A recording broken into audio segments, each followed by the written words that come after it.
ये बच्चा आ गया था तो गेट भी खोलना था, तो चलते हैं कोई लाने। देखो यहाँ जो है हम, देखो ये गृहस्थ धर्म है भाई, इस गृहस्थ धर्म को भी देखना पड़ता है और ये सब कुछ करना पड़ता है। यही तो कहते हैं ये गृहस्थी में रह के और हमको ये सब कार्य कैसे किया जाता है, ये तो ऊपर वाला ही करवाता है। देखो जब तक ऊपर वाले की कृपा, भगवान शिव की कृपा, जगदम्बा की कृपा नहीं होती है तब तक हम कुछ नहीं कर पाते हैं। सब उन्हीं की कृपा से हम कर पाते हैं। तो यहाँ ये भी जो सब हो रहा है, लेकिन देखो ये भिक्षुक के रूप में भगवान को आने की क्या जरूरत थी? सबका उद्धार करने ही तो आए थे, सबका उद्धार करने के लिए तो अवतार लेते हैं वो। देखो और पूर्व प्रारब्ध के जो कर्म होते हैं उन कर्मों को काटने के लिए भगवान उनकी ऐसी स्थिति भी बना देते हैं कि जो स्थिति जो किसी को समझ में नहीं आती है कि ये स्थिति ऐसी अभी तो इतना अच्छा था, ये 2 मिनट में ये क्या सब बदल गया। तो भगवान 2 मिनट में सब कुछ अस्त व्यस्त कर देते हैं, सब कुछ बदल देते हैं। उनका खेल नहीं मालूम, ये महामाया, माया महामाया, ये ही जो है भगवान की माया और माँ प्रकृति की माया जो होती है उसको कोई नहीं जान सकता है। तो ऐसा ही उस ब्राह्मणी के बारे में भगवान शिव ने कहा, अगर तुम इसको पूछना चाहती हो तो ये जो है जो विदर्भ देश का जो है ये राजा थे, सत्यव्रत थे। ये सत्यरथ जो है पहले जब पांडे देश के राजा थे, वह ऐसे वैसे राजा नहीं थे, बहुत रईसों में इनकी गिनती होती थी। ये सब नगर का पालन पोषण करते थे, सबको अन्न धन बहुत दान पुण्य करते थे, ये भंडारा भी करते थे, सबको खाना देते थे और सबका पालन पोषण करते थे। और ये ब्राह्मण और भगवान शिव में हर समय उनकी भक्ति में लगे रहते थे, ये शिव की भक्ति करते थे। लेकिन एक समय की बात है कि ये भक्ति करते समय पर ये शिव ये प्रदोष का व्रत रखते। देखो प्रदोष का व्रत जो है बहुत कठिन होता है, ऐसा वैसा नहीं होता है, बहुत कठिन होता है। इसमें नेक भी भूल हो जाती है तो तुम्हें फल नहीं मिलेगा, तुम्हें दंड मिलेगा। तो यहाँ ये ही प्रदोष की कथा है। प्रदोष का व्रत करते थे, ये त्रयोदशी में जाके परायण करते थे। लेकिन इन्होंने जब ये व्रत कर रहे थे उस समय पे आके शत्रुओं ने इनके ऊपर, इनके नगर में धावा बोल दिया। इनके नगर में जब शत्रु इतने जो है इतने आ गए थे और जहाँ मालूम पड़ा कि गांव में और शत्रुओं में सब में युद्ध होने लगा था, इन पर एक बच्चा भी था, एक बच्चा भी था। तो ये युद्ध होते समय पे इतना तेज भयंकर युद्ध होने लगा था कि उनके जितने मंत्री सेना थे सब उनके पास में आ गए। लेकिन उस समय राजा जो है ये शाम के समय पर जो है शाम काल में जो है ये प्रदोष व्रत का पूजन कर रहे थे। भगवान शिव की आराधना बहुत करते, ये शिव भक्त थे। देखो भगवान शिव उन्हीं को दंड देते हैं, तो वो प्रायश्चित भी करवाते हैं। जो उनकी गलती हो जाती है उसका प्रायश्चित करवा के उनका जो कर्मों का फल देने के बाद में फिर उनकी मुक्ति भी भगवान करते हैं, इसलिए उन्हें कर्मों का फल देते हैं।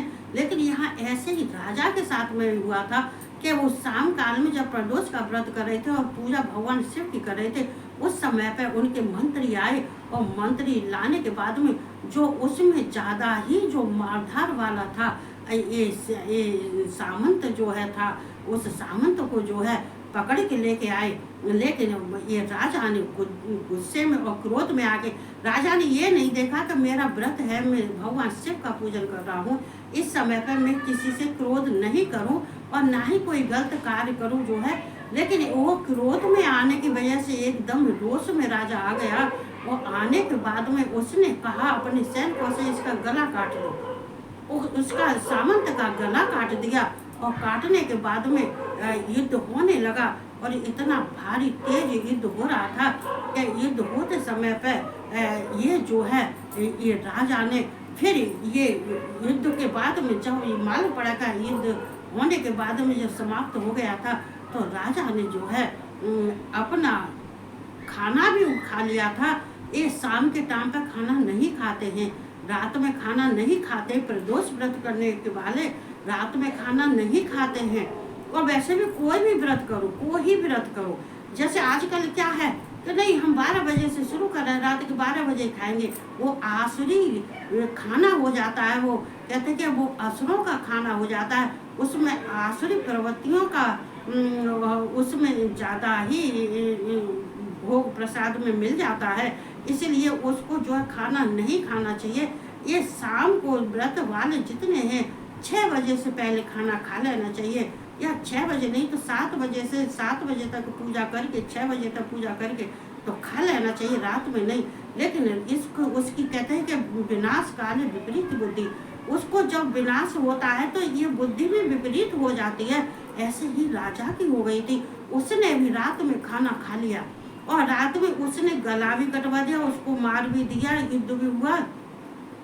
लेकिन उसके बाद में उसने खाना भी खा लिया था, और जबकि उसको खाना नहीं खाना था, लेकिन उसने सारे काम गलत कर दिए। इसकी वजह से भगवान शिव ने उसको दंड दिया, और दंड देने के बाद में राजा की मृत्यु होने के बाद में, राजा की जब मृत्यु हो गई थी तो ये विदर्भ देश के राजा जो सत्यरथ नाम उनका था, विदर्भ देश के राजा हो गए थे। और जो इनका पहले वो बेटा था, वो मरने के बाद में वो ही ये बेटा था, जो ये इस स्त्री के जो बेटा हुआ है, जिसका नाल भी नहीं कटा है, वो ही बेटा था। इनकी पत्नी जो ग्राहक ने इनकी पत्नी को खा लिया था, वो इनकी पत्नी जो है पिछले जन्म में जो है इसने अपनी सौत को जहर दे के मार दिया था। अपनी जो पहली पत्नी थी राजा की, जो इसकी सौत थी, उसको इसने जहर दे दिया, और जहर देने के बाद में वो मर गई थी। और मरने के बाद में वो गिरहा हुई थी, उसने गिरहा के रूप में जो है ये समुद्र में उसने जन्म लिया था। देखो, गिरहा के रूप में जन्म लेने का मतलब ये होता है कि भगवान ये जो है कर्मों का भोग, ये बदला लेने के लिए भगवान वो ही स्थिति, वो ही समय, वो ही काल और वो ही रूप और वो ही सब कुछ भगवान शिव जो है सब जो है स्थित कर देते हैं, सब जो है प्रकट कर देते हैं। क्योंकि भगवान शिव को मालूम है किसके द्वारा कर्म किसने किसके साथ में किया, दूसरे जन्म में किसको किसके साथ में ये कर्म, ये इन्हीं को तो कार्मिक कहते हैं। कार्मिक किसको कहते हैं?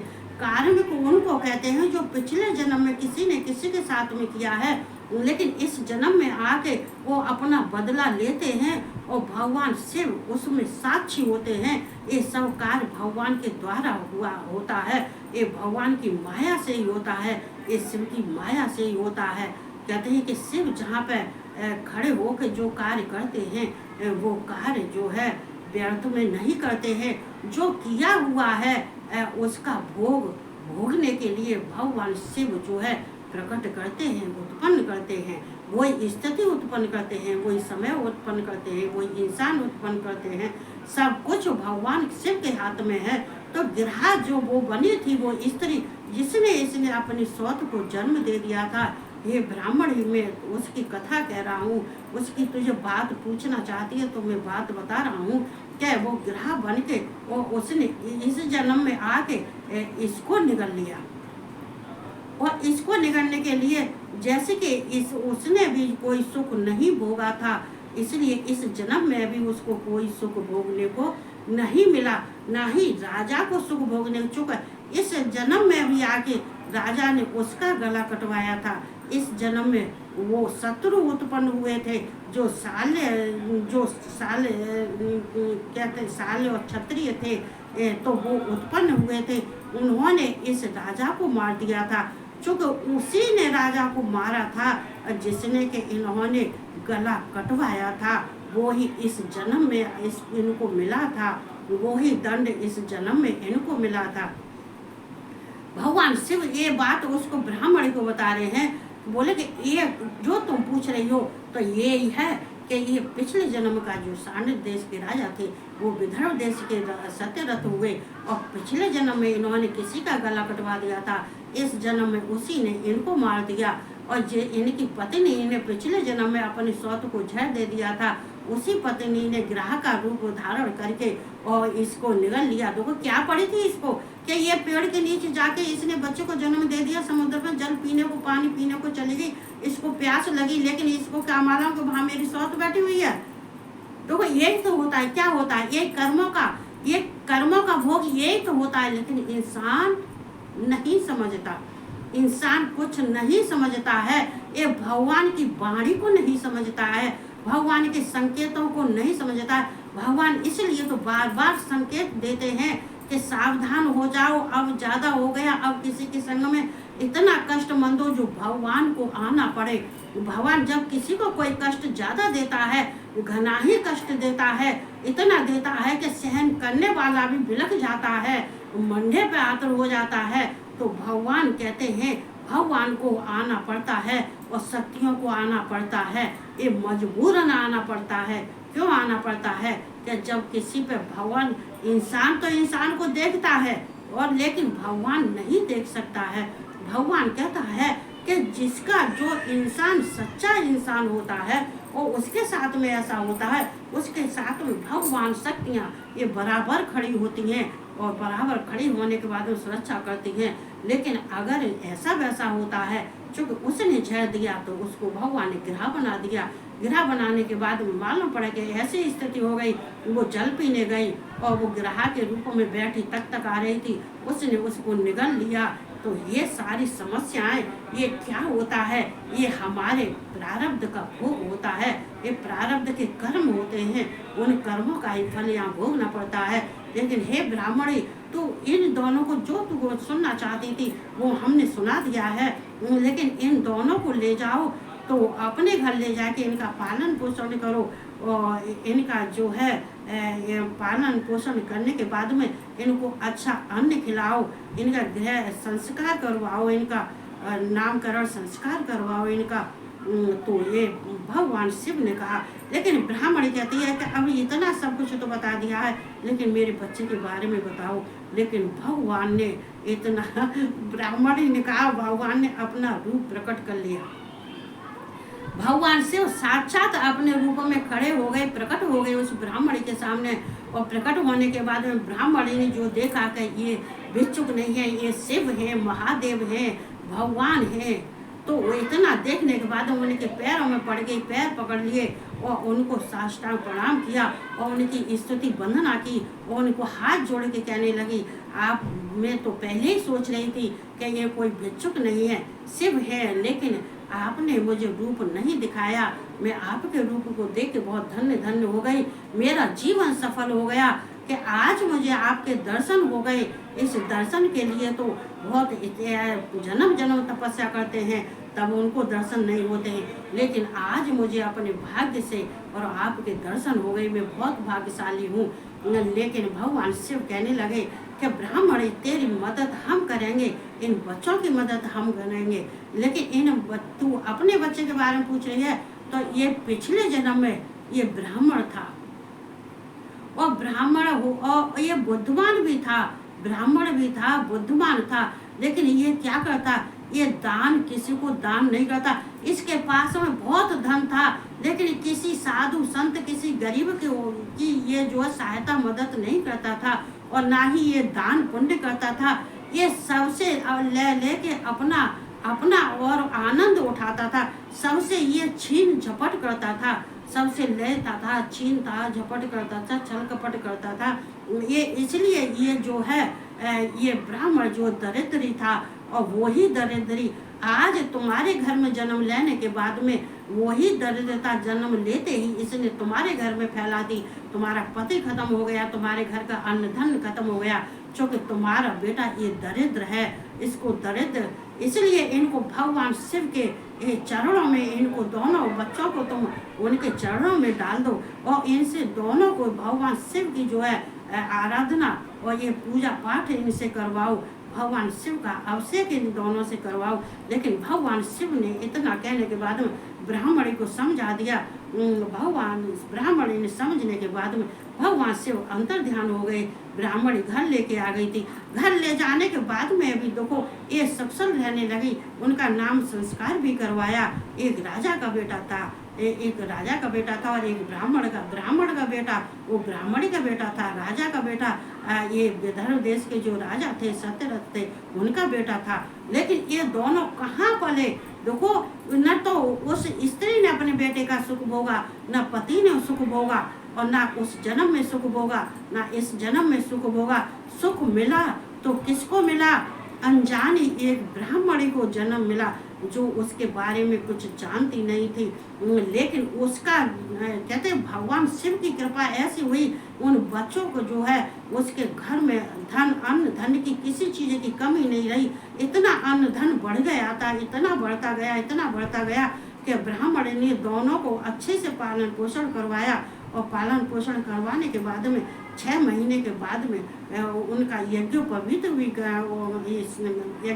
संस्कार करवाया, नामकरण संस्कार भी करवाया। लेकिन वो 6 महीने बाद वो बच्चा गया। ये ब्राह्मण का बच्चा और राजा का बच्चा ये गंगा स्नान करने गए थे, और जाते समय पर जो राजा का बेटा था उसको एक सोने का कलश मिला। उसमें हीरा और सोने और हीरा थे और सोना था। और वो उसको कलश उस गंगा में नहाने गया था, तो उसमें उसको वो कलश मिला। और कलश लाने के बाद में उसने ब्राह्मणी को दिया, और देने के बाद में ब्राह्मणी ने 4 महीने तक खूब अच्छे से सब कुछ खाया और सब कुछ आनंद उठाया। सब बच्चों का दोनों का पालन पोषण किया। लेकिन साल भर के बाद में ये बच्चा जो है कहाँ गया था, ये बच्चा वन प्रांत में गया था। और वन प्रांत में जाने के बाद में उसने एक गंधर्व की कन्या से, एक गंधर्व के पिता से गंधर्व से कह के उनकी कन्या से विवाह कर लिया। और विवाह करने के बाद में वो घर आ गया था। आने के बाद में फिर भगवान शिव की ऐसी कृपा हुई, उसको जो ये कहते हैं ये विदर्भ देश का वो राजा बना। और उसने उस राजधानी को संभाला, वहाँ पे रहने लगा। उसको वो उसका महल भी मिल गया, उसके अंदर जो धन दौलत थी वो भी सब मिल गई। और मिलने के बाद में ये लड़का जो था अपनी जो ब्राह्मणी को लेके और दोनों उसके बेटे को लेके और अपनी पत्नी को लेके वो विदर्भ देश में ही रहने लगा। और विदर्भ देश का राजा हो गया। सारे शत्रु जितने सब शांत हो गए, कुछ मर भी गए। लेकिन ये ब्राह्मणी को उसने अपनी माता समझा। वान कह दी, आज से जब से तुम मुझे लेके आई हो, तुमने पाला है, तब से तुम मेरी माँ हो। लेकिन माँ ने कह दिया था ब्राह्मणी ने कि मेरे एक पुत्र नहीं है, मेरे 2 बेटा हैं और एक बहू भी है। आज मैं पूर्ण हो गई, आज मुझे पूरा घर और परिवार मिल गया, सब कुछ मिल गया। भगवान की कृपा से भोलेनाथ की इतनी बड़ी कृपा हुई कि वो राजा पहले जैसा था, जैसे बाप का राजकाज था वो राजकाज बेटे ने संभालने के बाद में ये चारों प्राणी उसमें रहने लगे। घर में दोनों बेटा रहने लगे और ये माँ रहने लगी, बहू रहने लगी। आराम से उनका जीवन व्यतीत हो गया। और होने के बाद में ये जो है ब्राह्मणी सुख से जीवन बिताने के लिए भगवान को बहुत बहुत धन्यवाद देने लगी थी। हे शिव, तुमने मुझे सब कुछ दे दिया, मेरे पास तो कुछ नहीं था लेकिन सब कुछ दे दिया। उसका बुद्धिमान बेटा था जो दरिद्र था, वो भी बुद्धिमान हो गया, वो भी राजा के साथ में रहने लगा। तो ये जो भगवान शिव ने की जो ये कथा है, वो कथा मैं तुमसे कह दी। देखो ये कर्मों का फल होता है, इसलिए इस कथा को जो सुनता है और जो है या कोई सुनाता है या अध्ययन करता है वो भी शुद्ध पवित्र हो जाता है, उस पर भी भगवान की कृपा होती है।